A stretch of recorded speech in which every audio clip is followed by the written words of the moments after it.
and the lingering mosquitoes. Today, we're all present here for a special event, a day of appreciation and cherishment.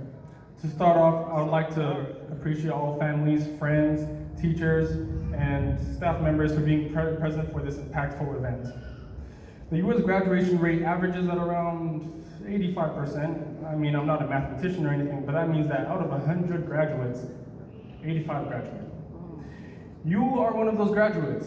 You are one of those graduates, and you are one of those graduates. This means that you are a part of history. When I first heard I would make this speech, I was stunned.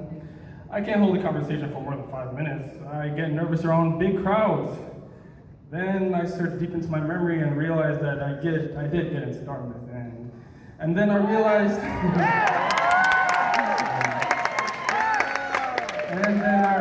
that I would also be giving a graduation speech in front of around 47 seniors, so that did take some weight off my shoulders. So I would say that every assignment, every late after-school practice, every connection you developed with another student, and every moment you didn't puke eating the school's food, you solidified your decision to continue through high school. You did it. Congratulations. All those years, and now you get to receive a rigid piece of paper with your name on it. How phenomenal!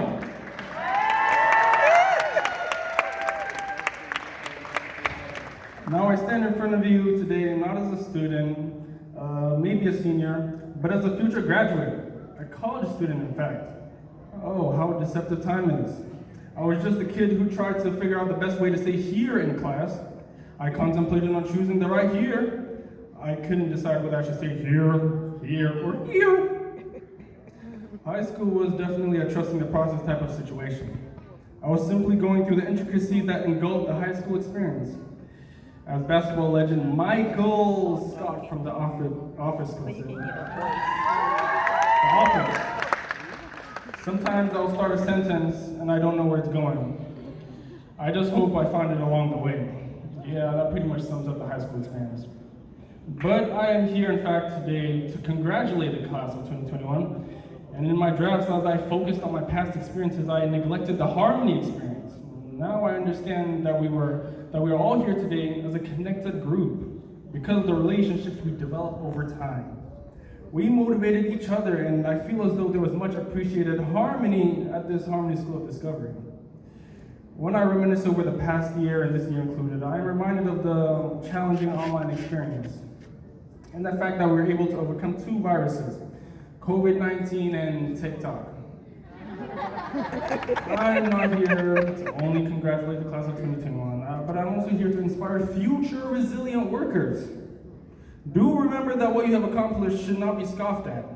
In a few minutes, you will fulfill a momentous achievement, maybe your last, which allows you to achieve so many amazing things, such as becoming a police officer, becoming a farm manager, or becoming a plumber, if you're into that type of thing. I mean, you don't have to get your GED anymore. I mean, I would say that we truly started from the bottom, now we're here. We definitely started from the bottom, now the whole team's here. For me not to stray away from the essence of my speech, I would like to say how it is only remarkable that we were only mischievous 13-year-olds that have now developed into brilliant adults. We were able to foster friendships, girls, people, although some of you have stayed the same height. And we did our best to stay awake and pray beat chemistry with Mr. Marcan. We made it through the coronavirus alive. That speaks several volumes, guys. We have overcome much in our high school experience, but I would advise that we keep our passions that motivated us through high school alive. COVID-19 has greatly affected the HSD community, and it only seems that passion and vigor has slightly dissipated into the abyss. As I begin to end my speech, I advise that you all sustain your ardor for a distinct world, college and the real world. This is where a firm, profound sense of place awaits you. Again, I advise that you keep your passions alive. Do what your future self would thank you for. Never feel less than, and if you ever feel useless, just remember that professional swimmers at the Olympics actually have lifeguards. I emphasize that you keep your passions alive and find the talents that keeps you going. Never settle for less. and vehemently search for not success, but a better version of yourself. Now I shall quote one of my mother's favorite quotes. I will quote my mother, who is a major inspiration in my life. She's the light of my world. It's by Theodore Roosevelt, and he states, "Far better it is to dare mighty things, to win glorious triumphs, even though checkered or diminished by failure, than to rank with those poor spirits who neither enjoy nor suffer much, because they live in a gray twilight that knows not victory nor defeat." Sustain your vigor. Thank you.